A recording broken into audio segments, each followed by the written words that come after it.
Hello दोस्तों, नमस्कार। मैं श्रवण चढ़वा एक बार फिर से आप सबका अपने यूट्यूब चैनल पे स्वागत करता हूं। अब जैसे हम एमसीक्यू क्वेश्चन कर रहे हैं तो उसमें हम अगला चैप्टर लेंगे, चैप्टर 10। देखिए इसका पहला क्वेश्चन क्या बोल रहे हैं। एक वृत्त में कितनी स्पष्ट रेखाएं हो सकती हैं। तो जो एक वृत्त होता है उसके अंदर अनंत स्पष्ट रेखाएं हो सकती है। तो जो पहला क्वेश्चन है उसमें क्या हो जाएगा, ऑप्शन डी। एक वृत्त के अंदर कितनी स्पष्ट रेखा हो सकती है, अनंत, बहुत सारी। अब दूसरा क्वेश्चन हम करेंगे, रिक्त स्थान भरेंगे। किसी वृत्त की स्पष्ट रेखा उसे बिंदुओं पर प्रतिच्छेद करती है। मतलब ये यूं बोल रहे हैं, जैसे ये वृत्त है, अगर इसकी स्पष्ट रेखा है तो ये इसको कितने बिंदु पर प्रतिच्छेद कर रही है। तो कितने बिंदु पर कर रही है स्पष्ट रेखा उसको, एक बिंदु पर। तो यहाँ पे क्या आ जाएगा, एक।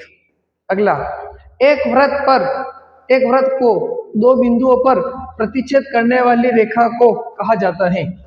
देखो ये समझना, इसको जैसे वृत्त है तो ये इसके बारे में बात कर रही है कि एक वृत्त को दो बिंदुओं पर प्रतिच्छेद करने वाली रेखा, एक बिंदु ये, एक बिंदु ये, इस रेखा को हम क्या कहते हैं। तो ये जो रेखा होती है इसको हम बोलते हैं जीवा। क्या बोलते हैं इसको, इसको जीवा बोलते हैं। और अगर कोई ये वृत्त होता है और ऐसे अगर बाहर निकल जाती लाइन तो इसको हम बोलते हैं छेदक रेखा। क्या बोलते हैं इसको, छेदक रेखा। अब आप देखो तीसरा वाला, किसी वृत्त और वृत्त की स्पष्ट रेखा का उभयनिष्ठ बिंदु कहलाता है। जिसे यह वृत्त है और ये क्या है, इसकी स्पष्ट रेखा। ये जो बिंदु होता है ये बिंदु क्या कहलाता है, तो ये जो बिंदु होता है ये स्पर्श बिंदु कहलाता है। क्या कहलाता है, स्पर्श बिंदु। इस वाले में यहाँ पे क्या आ जाएगा, स्पर्श बिंदु। अगला क्वेश्चन करते हैं। देखिए क्वेश्चन नंबर 3। क्वेश्चन नंबर 3 क्या बोल रहा है। क्वेश्चन नंबर 3, 5 सेंटीमीटर त्रिज्या वाला एक वृत्त के बिंदु पर एक स्पष्ट रेखा PQ केंद्र O से होकर जाने वाली एक रेखा से मिलती है। एक बिंदु Q है जिसे POQ 12 दे रखा है। तो आपको लंबाई बतानी PQ की। देखो ये क्या बोल रहा है, एक वृत्त है जिसकी त्रिज्या कितनी बोली इसने, 5 सेंटीमीटर। तो यहाँ पे बना लेते वृत्त। ये वृत्त हो गया, इसकी त्रिज्या कितनी हो गई, 5 सेंटीमीटर त्रिज्या हो गई। क्या बोल रहा है, इस पर से एक स्पर्श रेखा खींचते हैं। चलो इस पर एक स्पर्श रेखा ले लेते हैं, यहाँ से ऐसे के लिए एक स्पर्श रेखा ले ली। अब देखो इसने बोल रखा है यहाँ पे एक वृत्त के बिंदु P, यहाँ पे P लिखा हुआ है। क्या लिखा हुआ है, 5 सेंटीमीटर त्रिज्या वाले एक वृत्त के बिंदु P पर स्पर्श रेखा खींचनी है। तो ये तो हो गया आपका वृत्त, इस P पर एक स्पर्श रेखा खींची गई है। तो ये P और ये Q, ये PQ क्या हो गया आपकी स्पर्श रेखा। इसने बोला है OQ 12 है, तो आपको लंबाई बतानी, PQ की लंबाई बतानी। अब OQ, O क्या हो गया इसका केंद्र, O से Q को हमने जोड़ लिया और ये इसकी क्या हो गई, त्रिज्या हो गई। अगर हम केंद्र को परिधि से मिला देते हैं तो क्या बन जाती है, त्रिज्या। तो इसकी त्रिज्या कितनी हो गई, 5 हो गई। PQ, आपको लंबाई निकालनी है PQ, तो PQ कितनी हो गई, 12 हो गई।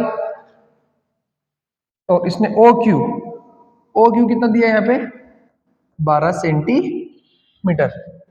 चलो निकाल लेते हम। क्या निकालना है, लंबाई PQ, सॉरी PQ तो आपको निकालना है। तो PQ हम क्या मान लेंगे, x मान लेते हैं। तो फॉर्मूला क्या लगेगा इसमें, ये यहाँ पे कितना डिग्री बन रहा है, 90 डिग्री बन रहा।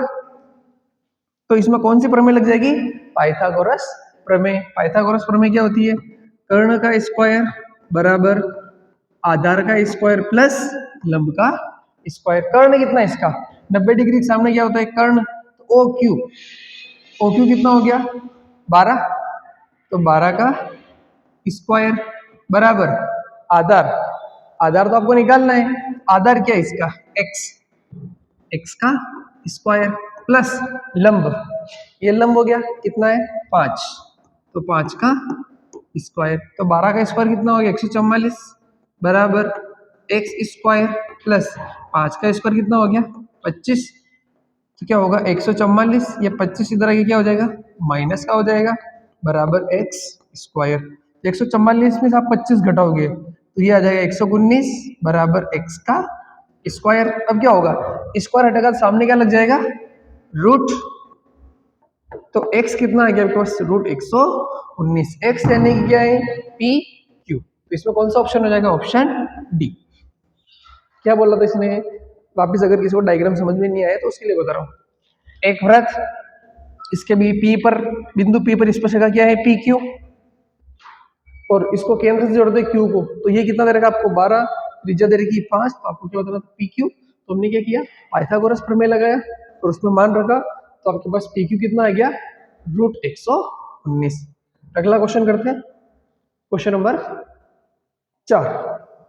देखिए क्वेश्चन नंबर 4 क्या बोल रहे हैं, क्वेश्चन नंबर 4 बोल रहे हैं कि यदि बिंदु पी से केंद्र ओ वाले वृत्त पर स्पर्श रेखा पीए और पीबी एक दूसरे पर 80 डिग्री कोण पर झुकी है। कौन झुकी हुई है, स्पर्श रेखा पीए और पीबी। तो चलो हम बना लेते हैं। यहाँ पे ये क्या हो गया, एक वृत्त हो गया, यहाँ पे बिंदु है एक पी, यहाँ से दो स्पर्श रेखा पी ए और एक और स्पर्श रेखा है, उसका नाम क्या है, पी बी। ये दोनों कितने डिग्री पे झुकी हुई है, 80 डिग्री पर झुकी हुई है। तो इसने क्या बोला है, आपको कोण बताना है पी ओ ए। कौन सा कोण बताना है, पी ओ ए। तो इसका केंद्र बना देते हैं यहाँ पे ओ। आपको कौन सा कोण निकालना है, पी ओ ए, ये वाला कोण निकालना है। तो इससे पहले हम क्या करेंगे, ये पूरा कोण निकालेंगे। कौन सा कोण निकालेंगे, ये पूरा निकाल लेंगे। और आपको जो निकालना है वो कौन कौन सा निकालना है, पी ओ ए। तो हम क्या करेंगे, देखो हम पहले ये पूरा कोण निकाल लेंगे कि ये पूरा कितना आएगा, ये जितना भी आएगा उसको आधा कर देंगे, तो ये कोण आपका आंसर आ जाएगा। तो पहले हम क्या करेंगे, ये पूरा कोण निकालेंगे। तो देखो ये पूरा कोण कौन सा है, ये दोनों क्या है, त्रिज्या। तो त्रिज्याओं के बीच का कोण प्लस स्पर्श रेखाओं के बीच का कोण, इसका एक सूत्र होता है, क्या होता है, त्रिज्याओं के बीच का कोण प्लस स्पर्श रेखाओं के बीच का कोण, इन दोनों को जोड़ते हैं तो कितना आता है, 180 आता है। कितना आता है, 180। तो पहले मैं क्या लिख रहा हूं कि यहाँ पे क्या हो गया, त्रिज्याओं के बीच का कोण। तो देखो त्रिज्याओं के बीच का कोण कितना हो जाएगा, इसको हम क्या मान लेते हैं, पूरे को x मान लेते हैं। x किसको मान रहा हूं मैं, इस पूरे को क्या मान रहा हूं, x प्लस ये क्या है 80, स्पर्श रेखाओं के बीच का कोण, दोनों को जोड़ेंगे तो कितना आ जाएगा 180। x बराबर कितना हो जाएगा, 180 माइनस 80, तो x आपके पास कितना आ गया 100। अब 100 जो आया है क्या है, वो पूरा आ गया 100। आपको कौन सा निकालना है, पी ओ ए। तो पी ओ ए जो है इस पूरे का क्या हो जाएगा, आधा हो जाएगा। तो पूरा कितना आया 100, तो आपको जो पी ओ ए निकालना है, 100 का आधा कितना हो जाएगा 50। तो पी ओ ए कितना आ गया 50 डिग्री। अगले क्वेश्चन पे चलते हैं, क्वेश्चन नंबर 5। एक वृत्त में एक ही समय में समांतर स्पर्श रेखाएं हो सकती है। तो एक वृत्त में एक ही समय पर सिर्फ दो स्पर्श रेखाएं समांतर हो सकती है। तो इसमें कौन सा ऑप्शन हो जाएगा, ऑप्शन बी। किस तरीके से होती है वो भी मैं आपको बता देता हूँ। जब स्पर्श रेखा समांतर होगी वो कब होगी, जब वो किस पे बनेगी, व्यास पर बनेगी, एक ही व्यास पर, तो वो स्पर्श रेखा क्या होती है, समांतर होती है। अगला क्वेश्चन 6 क्वेश्चन क्या बोल रहे हैं, यदि किसी वृत्त की दो त्रिज्याओं के बीच का कोण 110 डिग्री है, त्रिज्याओं के बीच का कोण कितना देर का है, 110, तो त्रिज्याओं के सिरों पर स्पर्श रेखाओं के बीच का कोण है। तो देखो ये क्वेश्चन हमने अभी सेम टू सेम पहले भी किया है, क्या था उसमें, त्रिज्याओं के बीच का कोण प्लस स्पर्श रेखाओं के बीच का कोण का योग कितना होता है, 180। तो भाई फॉर्मूला इसमें भी लगेगा, त्रिज्याओं के बीच का कोण कितना दे दिया 110, प्लस आपको क्या निकालना है, स्पर्श रेखाओं के बीच का कोण निकालना है, तो इसको हम क्या मान लेंगे x बराबर, इन दोनों को जोड़ेंगे तो कितना आ जाएगा 180। x बराबर कितना हो जाएगा 180 माइनस 110, तो यहाँ पे आपका आंसर कितना आ जाएगा 70 डिग्री, ऑप्शन सी।